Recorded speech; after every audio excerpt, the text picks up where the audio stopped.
안녕하세요. 국민권익위원회 부대변인 송영희입니다. 예, 양심은 알고 있어. 우리 양심이 보고 있어.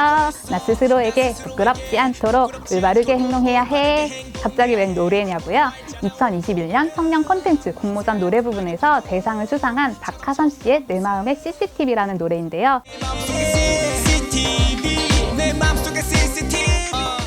누구나 뭐가 옳고 그른지 다 알잖아요. 그런데 마음속에 CCTV를 켰는지 아닌지에 따라 그 실제 행동은 많이 달라지는 것 같아요. 노래 가사처럼 내 마음속에 CCTV를 켜고 청렴 실천하는 성숙한 사람이 됐으면 좋겠습니다. 여러분의 청렴 실천의 길잡이가 되어드릴 권익비전 구독, 좋아요 꾹꾹꾹 눌러주세요. 그럼 국민권익위원회의 한 주간의 소식을 전해드리는 위클리 권익 시작할게요. 누구나 해외여행을 계획할 때 가장 먼저 하시는 게 있죠? 비행기표 예매라고요? 물론 그것도 중요한데 가장 먼저 준비할 건 바로 여권이겠죠? 여권은 여행하는 사람의 국적과 신분을 증명하는 중요한 서류인 만큼 미리미리 잘 준비해야 해요. 여권에는 한글 성명을 영문으로 바꿔서 기재하는데요. 이 부분과 관련해서 국민권익위원회 소속 중앙행정심판위원회에서 중요한 결정이 나와서 소개해 드릴게요. 청구인의 영문 이름은 동물 하이에나와 같은 영어 철자인 HYENA여서 중간에 Y자를 없애고 해나로 만들었다고 해요. 하이에나. 그런데 성씨인 하씨와 HENA를 합쳐서 소리내면 하이에나로 발음된다고 외국인들로부터 많은 놀림을 받았다고 해요.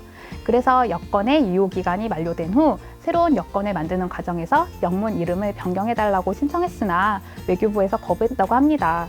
한글로 이름을 적었을 때는 아무 문제가 없었는데 영문 성명을 변경하지 못한다니 너무 속상했을 것 같은데요.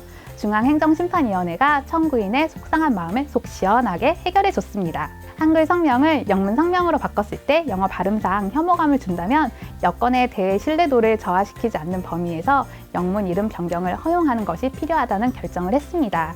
우리나라 여권에 대한 외국 정부의 신뢰 유지를 위해 여권의 영문 이름 변경은 신중해야 하겠지만 국민의 행복 추구권 등 기본권과 관련된 경우라면 여권의 영문 이름 변경을 허용하는 것도 필요하다고 본 결정입니다. 우리나라에서 음주운전 사고로 매일 85명의 국민이 생명을 잃거나 신체적, 경제적 피해를 입는다고 해요. 최근 3년간 음주운전 재범률은 44.5%나 된다고 하는데요. 이런 문제를 어떻게 해결하면 좋을까요? 실효적인 음주운전 예방 대책이 시급해 보이는데요. 국민권익위원회가 열심히 고민을 해서 제도 개선 방안을 만들고 지난 4월 경찰청에 권고를 했습니다.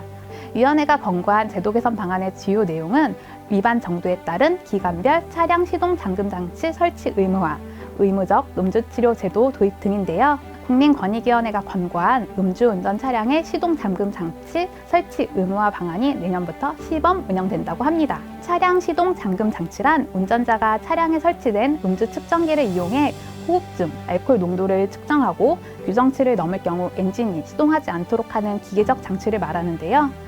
미국, 캐나다, 스웨덴 등에서 음주운전 차량 시동 잠금 장치를 도입한 후 최대 90% 이상 음주운전 재범률 감소 효과를 보였다고 해요. 시범 운영을 거쳐 향후 실제 제도를 운영하기 위해서는 의무 부과 대상 범위, 부과 정도, 의무 미해행 시 제재 방안 등 구체적 사항을 규정한 법안이 제정되어야 한다고 합니다. 음주운전 사고로 억울한 피해를 입는 국민이 더 이상 발생하지 않아야겠죠? 국민권익위원회는 관련 법안 마련 등 제도 개선 권고사항이 잘 이행되는지 지속적으로 점검을 실시하겠습니다. 12월은 1년 평균 기온이 가장 큰 폭으로 감소하는 달인데요. 평균 기온이 큰 폭으로 하강하는 12월을 맞아 국민권익위원회에서 한파 관련 민원 예보를 발령했습니다. 최근 3년간 한파 관련 민원은 총 6,392건 접수됐는데요. 국민권익위원회는 민원이 급증하는 12월을 맞아 국민 불편사항에 대한 관계기관의 적극적인 대응을 당부했습니다. 한파 관련 민원의 주요 내용은 한파 피해 예방을 위한 과립막 등 시설물 설치 요구, 동파 결빙 피해에 대한 신속한 처리 복구 요청, 혹한에 방치된 동물 보호 요청, 한파 관련 지원 제도 문의 등이에요. 추워지는 만큼 관련 문의나 불편사항이 많아지겠죠? 한파 피해를 최소화할 수 있도록 관계기관에서는 선제적인 안내와 적극적인 대응해 주시길 바랄게요. 다음 주가 벌써 크리스마스인데요. 다음 주에는 크리스마스를 기념해 더 재미있는 영상 준비할게요. 그리고 그 다음 주에는 연말을 맞아 총결산 특별편을 준비하고 있어요. 많이 기대해주세요. 즐거운 한 주 보내시고요. 지금까지 국민권익위원회 부대변인 송영이었습니다. 감사합니다.